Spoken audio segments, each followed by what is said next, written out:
Welcome to In Search of Catholic School Excellence, the show where we spotlight the programs, people, and practices making a real difference in Catholic education today.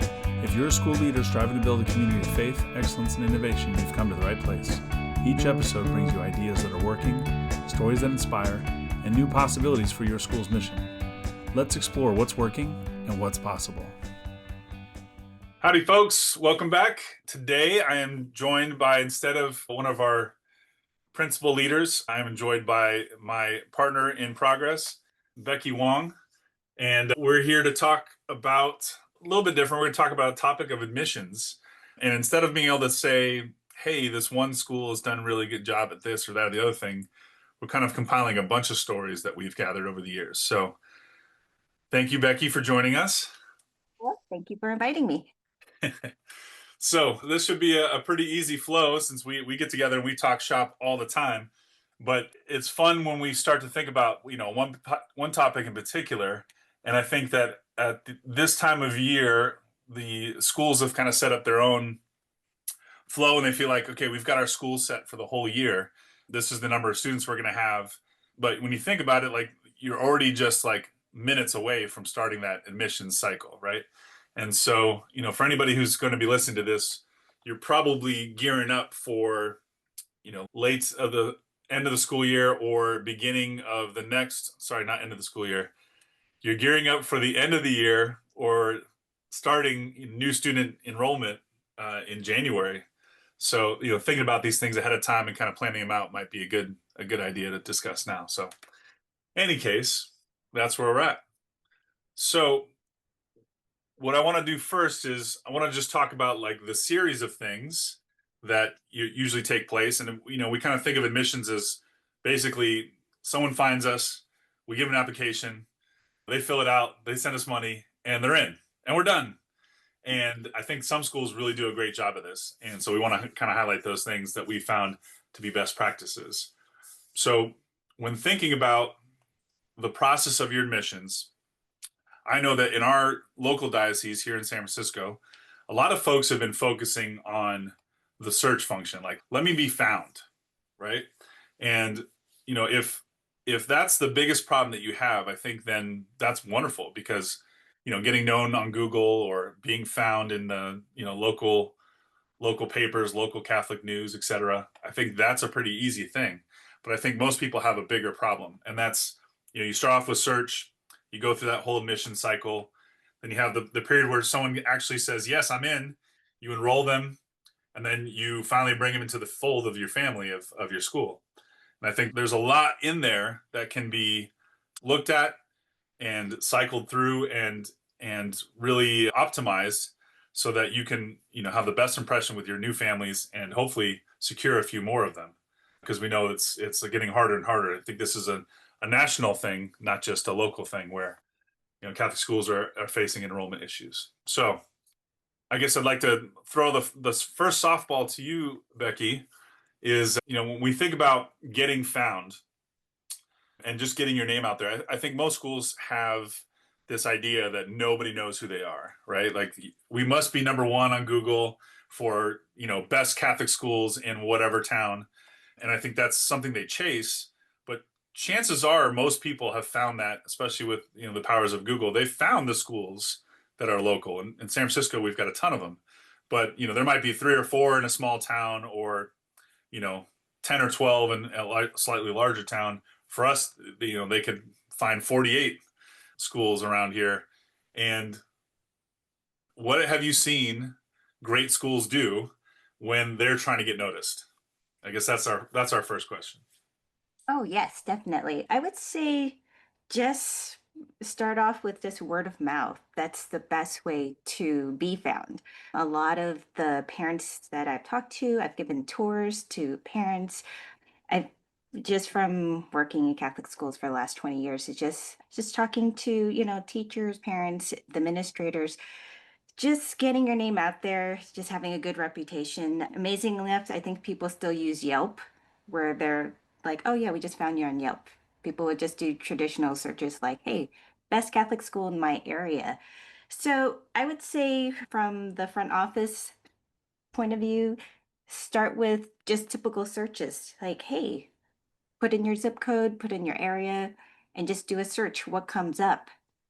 I would say grade schools, the website itself, people look at, and even do search terms like best Catholic school in my area, best Catholic school in San Francisco. See what comes up, see what other schools are doing. Why are they at the top of, Google search list? And once you get beyond the just the Google searching, a few of my schools have done in the past, pass out flyers, advertise, check out the signage in front of your school. Is your school hidden behind trees? Just really basic things. I know one of my schools put a banner on the overpass or bridge so that, cars driving by, so much traffic there, and say, hey, open enrollment or, you know, open house. Just have plenty of signage, bright, visible. No, I think that's good. I think you raise up 2 points. One, are people talking about you, and who's talking about you, and what are they saying? So that's good. Figure out that, and also, can you be found, right? And so putting that most in more places. I remember back in the day of going to movie theaters when people actually did that. On the screen beforehand were all the ads. Go get some popcorn, go check out this doctor office, and then there was like, come to our school, and I was blown away by the fact that one of our local schools here was advertising at the movie theater in their neighborhood. And I was like, that's genius. Probably a fixed cost that you can plan for, and maybe even somebody would budget for it. But that's a great way to get your name there. Now, maybe folks aren't going to the movies, but whatever's the newer version of that, right? And so that could be, you know, our people on Facebook, I suppose you could be posting ads there, the banner idea or the billboard idea outside. Where are the people that would be coming to our school or should be coming to our school going to see us? And you brought up a good point. As much as I love movie theater experiences, hopefully they're doing okay. But like one of my schools advertised at the mall. So digital signage in So good. and the social media, does the school have something beyond a Facebook page, Instagram, any of those? I don't know, even TikTok. Just get it out there. Yeah. Free advertisement, right? Well, yeah, yeah. My wife, when she was principal, she used to, she had the cards, the postcards for the school. And of course, she'd always have some on her, but she would find prospective students at Costco, where she would see a young kid who was like just about that age, and she would, just walk over to the family like, hey, I think you would be a great fit for our school. And then, granted, her school was, very unique, had a certain kind of tuition free situation. So there was a certain, demographic type of kid that they were looking for to help out. And so that helped with narrowing the bridge because you're not just going to walk up to every kid at Costco. So like we're not advocating for that you just sit there and you like stalk people, but it's a great idea that that you don't know necessarily where you're going to find those kids, but you can know where families that should be at your school are likely to be hanging out.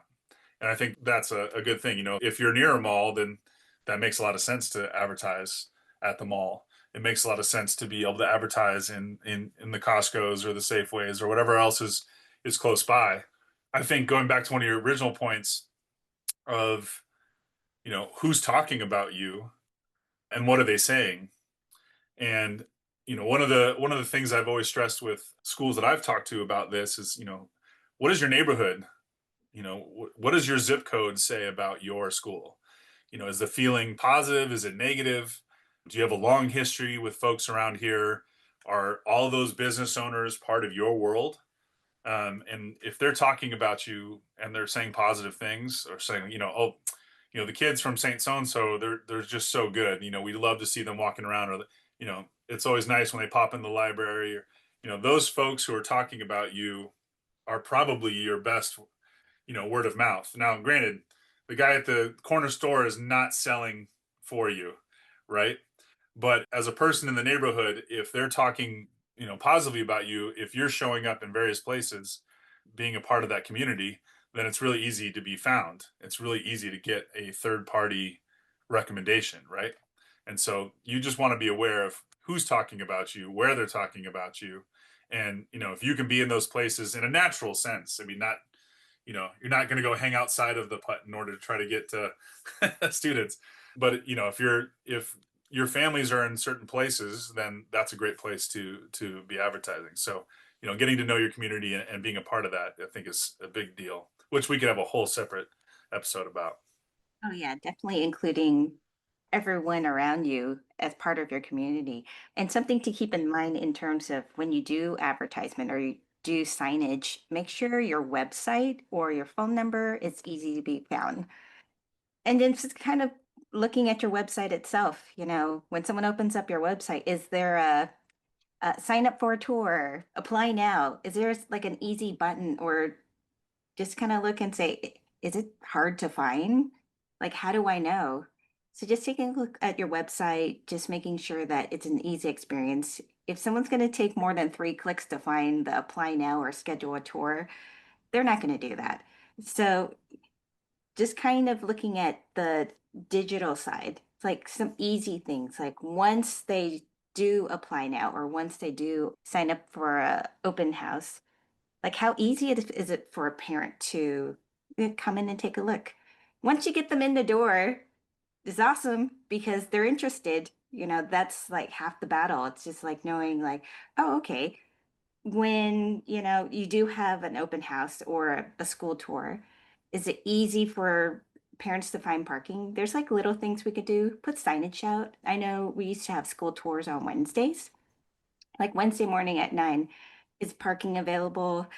Does the parents do parents have to drive around? Are they struggling? It's all part of the experience. Like simple things like parking. Did you reserve parking for them? Just do little things like even put a name or a sign out. It's like, hey, you can park in this area. Just watch out for like street cleaning and whatnot. You don't want to be like running out in the middle of a tour. Just look. Yeah, it's important to make it easy for them to join that. If we get into step two here, the admissions process, if they're going through that inquiry spot and they're finding your website, you're making it easy for them to engage with your website to be able to schedule that tour, right? And then once you get into this next part where they've scheduled the tour, they're coming, you've got to try to make that as easy as possible, make it as welcoming as possible. Can somebody be waiting? I've seen the best schools that have done this. Aside from, you've got the parking settled for them, you've got like the welcome sign out, but like you also have kids ready to greet them, shining examples of what it means to be a student at your school, who's inviting them in, right? And there's a reception, right? There's some sort of pomp and circumstance to that, that is, doesn't feel fake. It feels like, warm and welcoming, like this is what it's like to be at our school. But it's also very formal, right? It's not like you just, stopped what you're doing for a minute just so you can run this tour. No, like you're like, we really want you to come here. Right. And it's part of your process. And again, I really care that it's real. It's not fake and it's not just, it's just an act where, hey, 9 o'clock on Wednesday, we all have to behave ourselves. We don't tell our students like this behavior, but that's part of your school culture. And your students are your best, again, like they're your shining stars where you're like, hey, do we have eighth graders greet our guests at the door? Something I did notice because we do go to a lot of schools is the front office easy to find. Like once Oh they yes. right. Is there signage, someone to greet at the door? Like, where is the front door? Just ask yourself questions like that. And well, it's easy for us if, you're the teacher, you're a faculty member, you know where to go. But if you're someone new, you want the experience to be, pleasant and easy for them so that they're like, oh, yeah, it's easy to find, just whether I have one school where the office is on the second floor. I always felt like every time I go there, it's a maze, but the signage is good. Then you're like, oh, okay, I just need to follow the arrows. I see a welcome sign. And a lot of our schools are like 50, 100 years. We can't change where the location of the office or what, or like move, your front office or your lobby. But there's definitely ways to invite people and make it easy for them. That's a great, that's also a great opportunity. John Mihaly always talks about ambassadors versus volunteers. Mhm. On those Wednesdays, that's a great time to find that smiley parent who can be at that door, who can welcome them in, make sure that they're getting to the next stop. Do you have enough kids and parents to get them from that front door to the second floor where they're actually going to meet everybody? And you can stage that, and you only have to worry about it for, we don't need this kind of entrance wave every day. We just need it on the days that we have tours. And so, that's a big deal. I think also, for the schools that can't or don't run group tours, if they're running like individualized tours, then that's a great opportunity for that person to be waiting for them, right? So whoever's running your single person tour, that they're waiting for that guest to show up at the front door and making them feel like, just like you would at a fancy hotel, like when they know your name at the desk, you're always, impressed. Like, oh wait, how did you know it was me? There's like 1,000 people checking in, right? They got little cues that they can pick up on these things. So that's a really nice touch, but it's so simple. Like having somebody at the door ready, like you're not annoyed that they've showed up. You're excited that they've showed up. I give them a handshake. And speaking of knowing their names, I know, kind of on a weird separate note, when I went to pick up my daughter at preschool, I've never met the staff, but as soon as I walked through the door, they knew my name. And I was like, oh, I see why this is like a fancy preschool. They know my name. They've never met me. I figured out it's because we type in our code to get in the door, and the staff Right. trained to use your first name. But I was like, wow, that was impressive, you know? Well, that's a great example of somebody having a system, right? Like let's build a system so that we can make, one, this is secure, but two, that we make people feel like they're welcome. And simple things are just have name tags ready, whether I would pre-print them, but you can always have like name tags where parents can just do a sign in. We used to have a sign in board where people just like sign in, say what grades they're interested in. And speaking of signing in, look at your lobby or waiting area. Are, parents just standing around, just crowding, or does your waiting area have, signage? I would say a couple of our schools created digital signage. So it's not necessarily for people who are already in the school, but if you have digital signage, your visitors will be looking at it like, oh, here's your chance to show off, all the great events at your school, this calendar, even just show pictures of what's going on in classrooms. And that's a nice preview while, someone's standing around waiting like 5 or 10 minutes, much better than having awkward conversations with them. They just, or a conversation starter, right? Yeah, no, that's great. That's always important to think through all those moments and not leave things a chance, because if you haven't controlled that situation, and not it's not necessarily like, being control freaks in this case, but just thinking about what is the process that's going to happen here and how can we make that as easy as possible. In on schools in schools we hate to have the snowplow parent who's just like trying to make everything easy for their kid, but like that's what we need to do for our families that are interested in our schools. We need to make it as easy as possible, eliminate any friction for them wanting to come there. And I think if you do think about those few moments, like what's that process going to be like when they come in? Well, someone's going to be early and someone's going to be late. What are you doing for the time in between when those people are trying to show up? And I think that's a great one. Having digital signage up there, having your mission up there, having your student learning expectations up there, all those things that are so important to what makes your school different, I think are huge. And I think that's, another point to outline. Like, let's make sure we're highlighting what makes us different, especially in the same diocese where most schools are operating under the same kind of rules and regulations and curriculums. There's got to be something that makes your school unique, and that's more than just, oh, we're happy people and we love everybody, and everyone's happy being here, we're such a community. That should be every school. So there's got to be something more, and those are those opportunities where you can highlight those things without having a formal presentation, right? What you have on your walls, what you have on your digital signage is a great opportunity to show that. And that's, through that first contact, you're able to, from the moment that they inquire about your school, you have the opportunity to set that tone and control that tone all the way through. And then hopefully your tour is wonderful and you're showing all the great things that your school can do, but you're making sure that, you're showing the things that make you different while also satisfying all of those little things that they worry about. You know, what time can I drop my kid off, and what time can I pick them up, and like what's lunch like going to be, and will they have friends, and you know, will I have friends? I mean, a lot of people forget, as we'll talk a little bit more about this later, but a lot of what you're doing, especially in the K 8 world, is you're actually talking not only about the kids' experience, but like what's the family experience going to be like? Are they going to have, you know, friends in the school that they'll see at fundraisers? Is there going to be a community for them to join into? And so it's not just about, will, you know, Billy or Susie be happy here? It's like, will the parents be happy here? And that's something you can control from the moment they first inquire all the way through to the point where they're, you know, paying tuition. So very important to highlight those things as we go.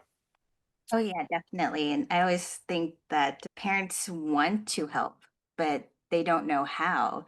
Where each school is different. You know, most of our schools include parent participation hours, and sometimes it's like 20, sometimes it's like 40. And, you know, as a new parent, you're like, how do I fill those hours? That's like one whole work week, right? Yeah. You know, it's like you said, it's an investment of your time, investment of your money. And is this a community that we want to be part of? And it's quite a commitment. 9, 10 years. This is what I want to be. Yeah. And you're not just creating or just selling it for the student experience, but also for the family experience. Yeah. If you think about this whole process, you're probably, you know, the initial points are probably happening over, say, a month, right? Where they've, you know, they've kind of found you, they've made an inquiry, you've brought them on campus, you kind of do the dance back and forth of hopefully you're communicating with them, you know, in between the tour and them actually, you know, filling out an application and submitting, you know, their registration payment. But like that dance is still going on. Now, let's say that's happening. Let's say someone right now is being invited to whatever, and they're checking out a school and they're going to check out schools over the next 8 months. You know, you need to be able to consider that relationship, and they're also considering their investment, right? They're going to spend these 8 months trying to figure out how they're going to spend the next 9, 10 years. And you know, for being deliberate and intentional about each one of these steps, I think is so important, right? Because there's going to be a point in between the tour where they've kind of seen what you've done, and they're going to be deciding about whether or not they should actually apply, right? And even if they do apply, you know, maybe they've applied to 20 schools. Like they could spend, you know, $2,000 on an you know, application fees just to see if the school is going to be a good fit. Because if, you know, they're going to invest 10 years here, they've got to know it's worth their energy, it's worth their money, it's, you know, going to be the place where their kid's going to flourish. So you really have to be intentional about how you spend that time. And I think it's, you know, every step of the way, there's opportunities to do that. If we think about that next piece, most folks find this to be like it's just the simplest part. They've got some, you know, PDF on their website, maybe you have a form on their website for their application. But, you know, the schools that have done this really well have made that even, you know, a bigger piece, or I should say, have been more intentional about how they do it. What are some of the ways that you've seen that kind of next piece? Like they've now seen your school, they have to decide whether or not they want to even apply, and then the actual physical application process. What have you seen that's great? So usually at the end of the school tour, we should hand them a packet. Could be a printed copy, something with application inside. Just keep it simple, you know. Make sure that they have a paper copy, and also we used to put a QR code so that they can fill it out on their phone. I would say a digital application would be awesome, perfect. Keep the applications short. I've noticed that applications have asked everything under the sun. You know, just get the information that you need. You don't need to know every single detail. I know that some applications ask for like parent occupation, your job address, but just get the information that you do need about the student, you know, address, phone number. Make it simple.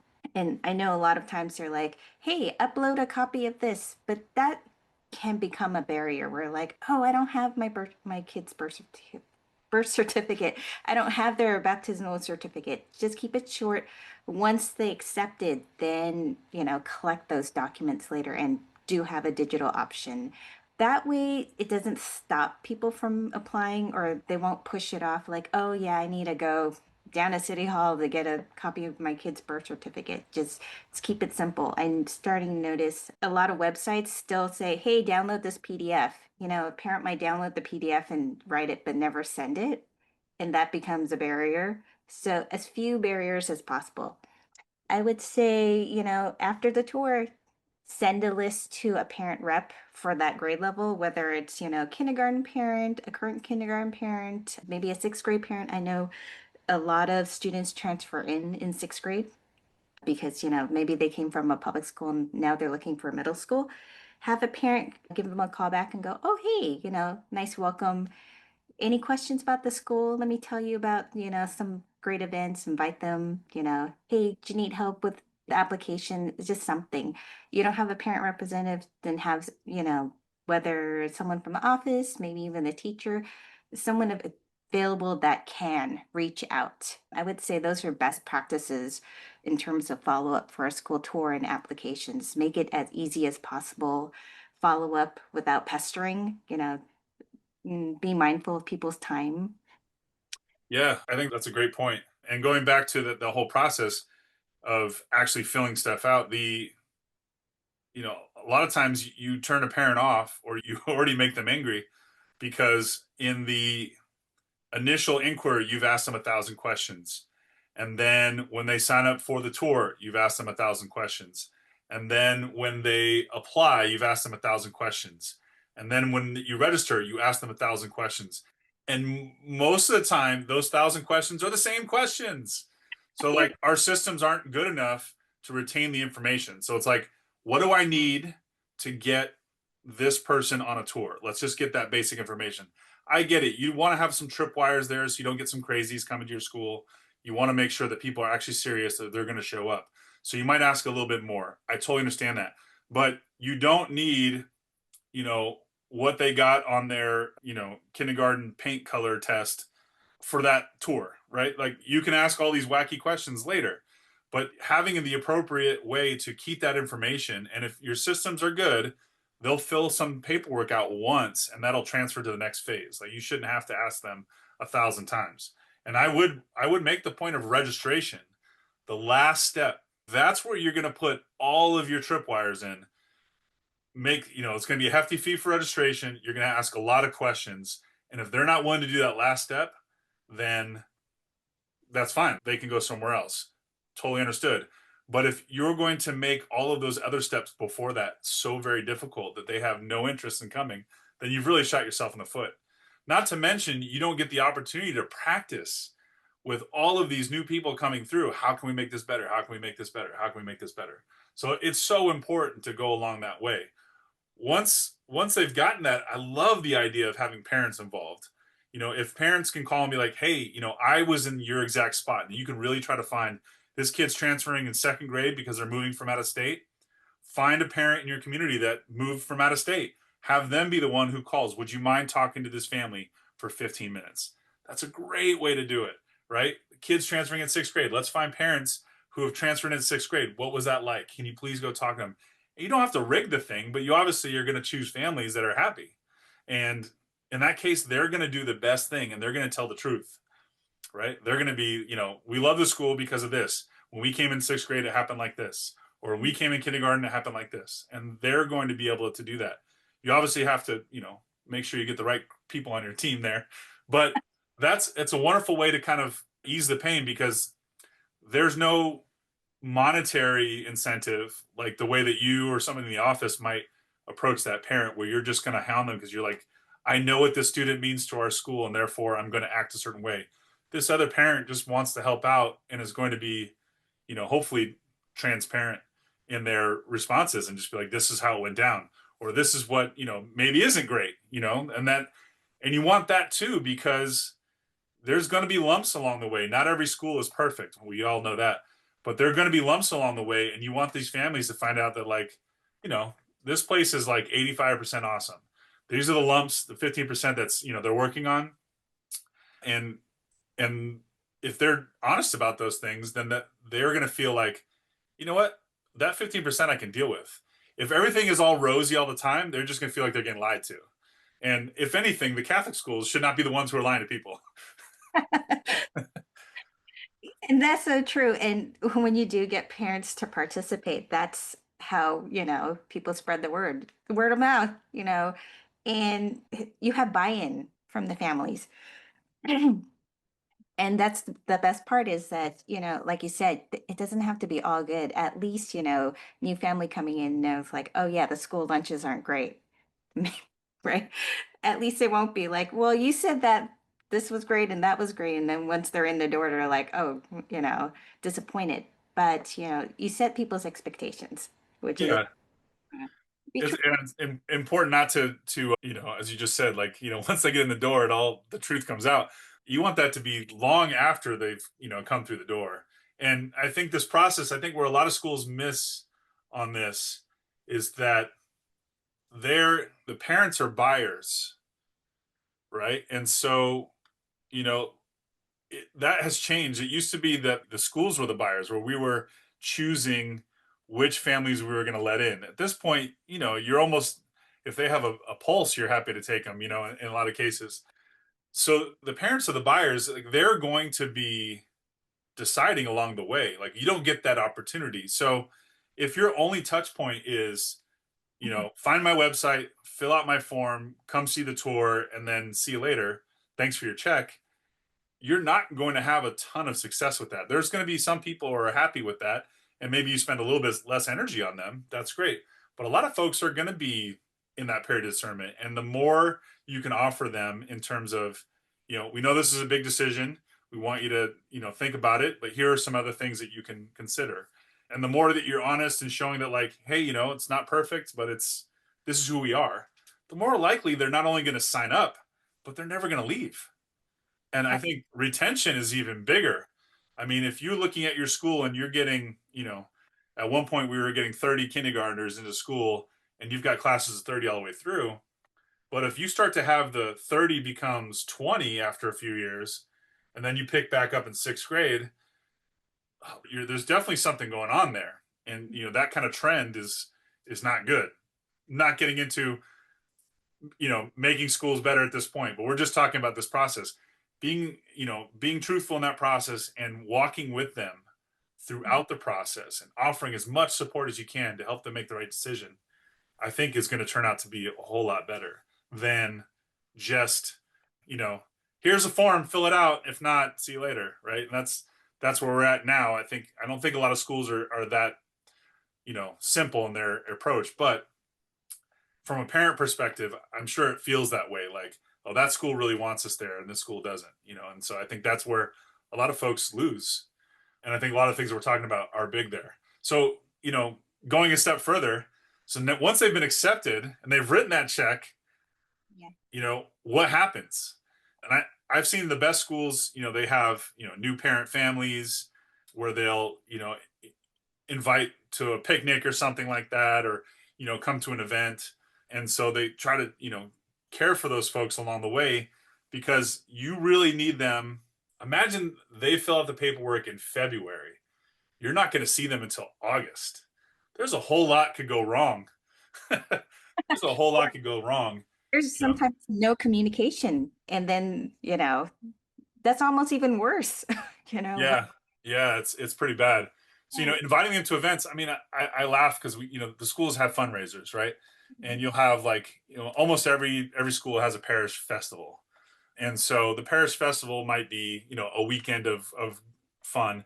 And those typically happen earlier in the year. So you may not have the opportunity to invite families to that.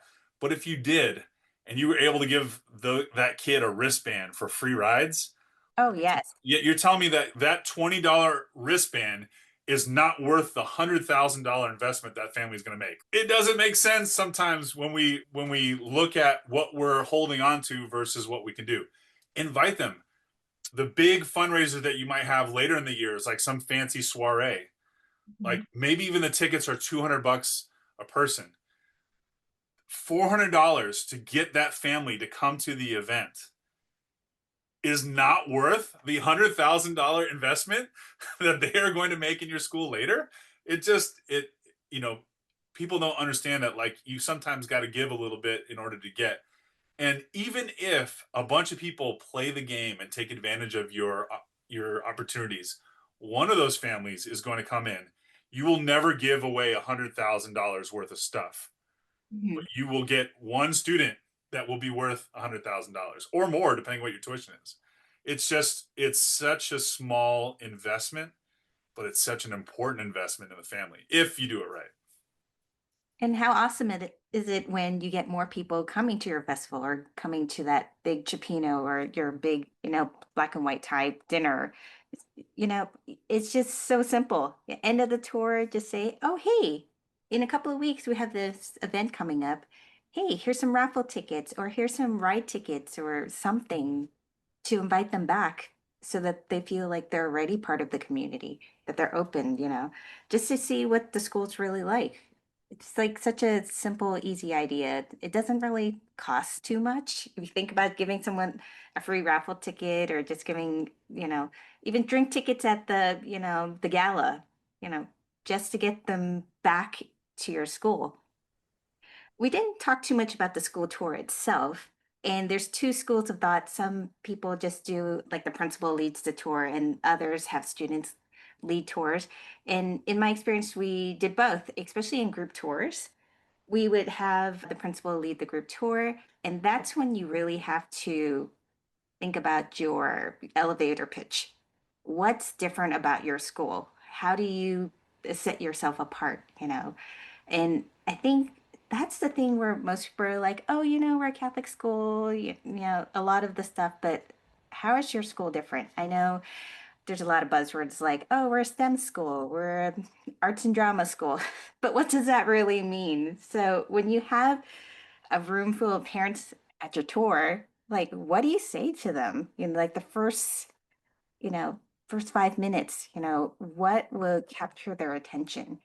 And then after the group session, we usually break them up into smaller groups where we have eighth graders or seventh grader lead the school tour. And those are the best parts where parents come back to me and say, oh, that's so nice. You have student lead the tours and sometimes they feel more comfortable asking students questions like, oh, hey, is there bullying? Are the kids nice? Are you able to make friends? And I think that's one of the biggest part of why parents bring their children to Catholic school. It's like, hey, we know it's going to be, academics are going to be much rigorous or higher, expectations higher, but is my child going to be able to make friends? Are these, families or kids, are my kids going to be able to make friends with, all the other kids, just having the same values and whatnot. And they always ask like, oh, do you like the school lunches? It's always about the school lunches. And the kids are great. They'll give honest feedback, right? Yeah. Um, Yeah, it's important to translate that feeling of you belong here, right? Or if you really are trying to set yourself apart and letting folks that like who don't share those values, let them know that it's not the place. Because I think that's a product of now that we didn't see before. I mean, when there was a waiting list at every school, I think they did pick and choose, and based on what the situation is. But I think what we're in the case now, it's like you know at this point they're coming to the school and they're taking their like star test to see if they're on par with whatever, and it doesn't really matter what the star test says because they're like you're in if you can afford to be here, right? Because right. they're just looking for bodies. But you know there is, you want to be open and transparent about like this is what it's like to be here, and you should want to be a part of that because we're an awesome school.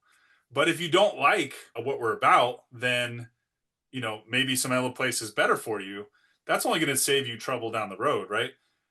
But if you cannot articulate what makes you awesome, like Right. why would somebody want to be there? Why would a family want to be here? How could they see themselves in that way? If you Mhm. can't articulate that, then yeah, you're really in trouble, right? So it's so important to be able to get that across to people. Like, hey, we want you here. These are the things that we do. This is how we do it, and I hope that you like it. And if you don't, that's okay. Don't invite trouble just because people aren't happy because they thought they were getting one thing. and they end up with something else. And so I think it's much better to say, this is who we are, this is how we do things, however you translate that to them, but that be accurate, because a lot of times it's flowery language, or those presentations that they do on these tours are not accurate, right? It's a game. And, I've even been in conversations where principals are talking with each other about the game that they're playing in order to get students to enroll. And that's, you don't want to be a part of that kind of game, but you do want to be able to show your school in the best light possible, because you want them not just to sign up now, but to be there, for 9, 10 years, whatever, how long it is, and to be able to be the agents of the next group becoming like, hey, they have a second kid maybe, or they have somebody on their block and they're like, you should come, this is a great place, you want to be here. And if you're being transparent and showing all the beauty and some of those wrinkles, some of those wrinkles we got to hide, but if you guys be true about what you're presenting, then I think you're going to win. But I think a lot of the things we talked about today are all about building that relationship and making sure that you're taking them through. Now, I know, there's lots of really practical ideas that we can do with some of these things that are kind of different, but it's all about the personalization. How can you make them feel like they belong there and that they should want to be there? And it does take a little bit more energy. That might take some energy from the principal, the office staff. The teachers maybe have to put on a little bit more of a show that day. You might have to get some parents involved in order to sell that, but it's all worth it, because if you get those kids, that's, a 10-year commitment, 9-year commitment. And that's what we're after here. I think it's so important to be able to take this process a little bit more intentionally, a little more deliberately, and make sure that you're ushering in these new families as best you can. Because if you don't, the alternative is nobody's coming. And the word on the street is that nobody should be coming. Right. It reminds me of like a empty restaurant versus a full restaurant. People don't want to go to an empty restaurant, they want to see it like thriving, lots of kids in the classroom, they're happy. And I know some of the things we talk about, it seems overwhelming, especially for the front office staff, where it's like, oh, great, I have to make another phone call. There's 10, 20 people, on the tour, and I have to give them all a call. But keep in mind, a lot of these things can be automated, whether it's just like an interest form that you put online or just signing up for open house. You can always set automatic email reminders or just automated. A lot of these things can be automated. After the open house or after school tour, you could just set a automated email, even when someone sits in the lobby, you might hand them an iPad, go, oh, here, fill this out just to sign in. There, you can automate like, oh, thanks for coming for a tour. Just have a quick link to the application, something as simple as that. Yeah. It's easy to set up systems like that where, 7 days after tour, send this. 14 days after tour, send this, and so on and so forth. All kinds of little triggers. And that's, of course, something that we can help anybody out with. But those aren't very difficult things to get going. What is difficult is the intentionality of like, what is it that we want to say in that, 7 days, 14 days? What is it we're trying to portray? And I think that's where the hard work has to happen. But it's so worth it, because otherwise, schools all be closed. It's too bad because a lot of the schools that I visit, all these great things are happening, but they think it's normal. I was like, you should tell people about this. I just this week, our teacher stops to talk to me, and go, oh, hey, look at all this artwork. And it was a second through fifth grade art project. They made flowers from paper plates, and you can see the creativity and variation. And our teacher was saying, like, oh, I just gave them a few tips, but I didn't tell them exactly how to do it. And what's really nice is that they decorated the hallway before you enter the front office as like a welcome sign for parents or anyone just walking through. I'm like, those are simple things that are free. It makes your school beautiful and welcoming and inviting. It's like, oh, a lot of things don't have to cost a lot. It's just, again, like you said, intention.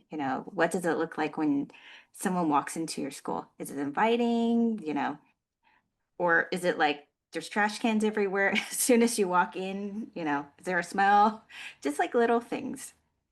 Yeah, if you get the, we talk about this in other situations, but you get that either that parent who's always critical or you get the, the kind of naysayer, like Mhm. those are the people you want to walk through just as much as the people who are in your camp, right? And be like, what do you see? Or if somebody who doesn't have a kid, somebody who's not related, like, get a friend or somebody else who can walk through that process and be like, what do you see here?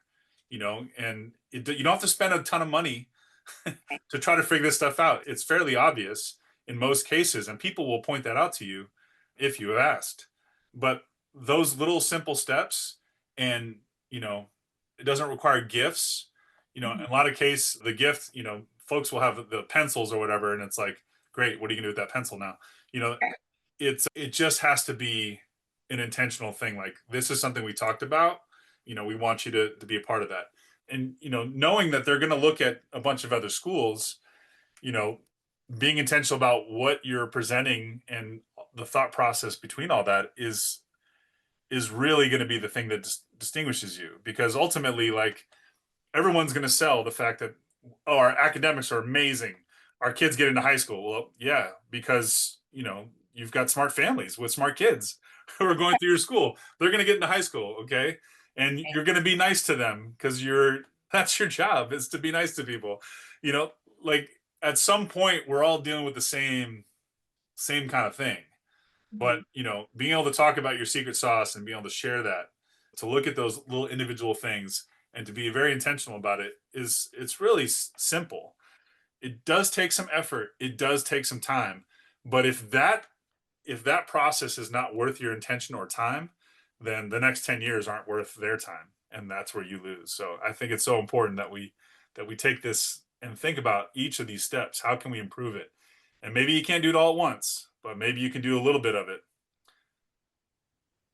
And I really like that you mentioned getting feedback from an outsider, or I would say if you don't have anyone to ask an eighth grader, hey, can you go on the website? See if you can sign up for a tour. Just prompt them. Don't tell them how to do it. And just get some feedback like, hey, was it easy? What would have been, where would you put it so it's easy to find? Like, hey, fill out this application. Was it easy? Were you able to do it? How long did it take you? Just simple things like that. You can just make adjustments, just moving a button higher up in the center, something, just have someone outside of the school or someone that's not, you know, just a parent. You can even ask the teacher, like, oh, hey, can you just take a look at the website? What can we do to make it easier for someone to apply to our school or even get their foot into the door? Yeah, so simple. So simple. Okay, so as we're getting close to our time here, I want to ask you if there's one thing that you would say that anybody who's listening to this should be doing. Mhm. Like, what's the first thing, or what's an easy step that they can get kind of a bigger win out of? Oh, easy step. Again, take a look at your website. Is it obvious? Can you just look at it and click a button? And I would say definitely follow up. When someone does apply to anything, they just want a tour, it's just an interest form. How quickly do you respond to it? I think that's really important because, as you know, I'm really good at answering emails at all sorts of time, and people are always grateful. Like, oh, you answer emails at whatever time, just send someone the email, give them a call. Something to include on your interest form is like, what is their preference for communication? Some people might not like a phone call because you're calling them in the middle of their work or their job. You know, just find out, do they prefer text? Do they prefer a phone call? Do they prefer email? Like, communication is key. You know, get them the information so that they don't struggle and say, oh, whatever. I'd never heard back. Then of course they're not going to apply to your school, or they're not going to take their time out of their workday to come for a tour. What I think people should do is, invite us to your school, get a fresh pair of eyes to see, like, hey, what are some things you can improve? What's great? That's even better. Point out, like, oh, I really like this. Having someone outside of the school doesn't, see the everyday things. They might be able to tell you, like, oh, yeah, hey, your website needs this, or like your entrance might, just need a quick sign here or there. I'll take it a step further. One of the things that we love to do is we love to go visit other schools, right? And most of these schools that we're visiting aren't going to be our clients. So, as a principal, if you're going to go visit schools that aren't necessarily your competition, there's plenty of people who would be happy to show their schools. And when you walk into somebody else's school, you notice all of those things, right? You can't see it in your own school, but you notice in somebody else's school right away, good, bad, and ugly. So, go see more schools. And if not, you can always bring us in. We'll do that work for you. I know. We love to take field trips. People like to invite us, like, come check out my school. That's the best part of our job, I think, is to be able to see the real joy of what we've been part of schools all this time because we love schools, right? And so to see that good happening and to see what cool things people are doing is really the whole reason for this podcast. I mean, we really just want to see what are all those Catholic schools doing out there, what cool things are they doing. So I think it's great that we get a chance to do that, and I wish more people would take that opportunity. Oh yeah, definitely. It's like the best. It's like the best part of our day, just to check out all the other schools and all the great things they're doing. How about you? What's your one thing? My one thing is I would be really be intentional about the as you're saying, follow up. Where can we support people through this process? Where can we invite them to things that are happening at our school? I think if we look at the high schools and the way that they promote themselves, they Mhm. often have, here's a video of this was what makes us beautiful. I'm not saying you have to make a video, but you should know that answer. And then they invite you to everything. So depending on the time of the year, how can we help them through this process? And how can we invite them to things, low hanging fruit? How can we invite them to things so they can kind of get a bigger glimpse into what we're doing? And if you are welcoming in that way, even if they never show up, but you have it, especially in a small environment like a K-8 school, your personal invite to, we have a play coming up. We'd Mm. love to save you a seat for that. Or our festival's coming up. I'd love to give you a pass for that. Whatever the event is, we're having mass on Friday. We'd love for you to come join us at mass, whatever it may be. Like, I mean, come on, there's definitely room in the church and it's free admission. So, where can we have some more touch points where the people feel like they're welcoming? And that's my one thing to folks. And I think if you've, kind of thought that process through, what is the journey that this parent's going to take between the time that they find out about us to the time that they are one of our students? Mhm. If we can just be intentional about that, invite them to things that make them fully understand what it's like to be at our school, I think we're going to win. I think we'll win more than usual. So that's our challenge to everybody. Thank you for joining us today. We're happy that you came to listen. And if you'd like to talk about any of these tips or you need help putting some of those triggers together, we'd love to help you out with that. But, go out there and improve that process and get more students into your school. Your school deserves it. You deserve it. And it's not that much trouble. So thank you, Becky, for joining me. I appreciate, as always, your wisdom and experience. And we'll see you on the next episode. Okay, bye. Bye. Thanks for joining us on In Search of Catholic School Excellence. We hope you heard something inspiring or something you'd like to try at your own school. Please share this episode and leave a review to help others find us. To see how we can support your journey toward excellence, visit ilovemytechteam.com. Until next time, celebrate what's working and keep reaching for what's possible.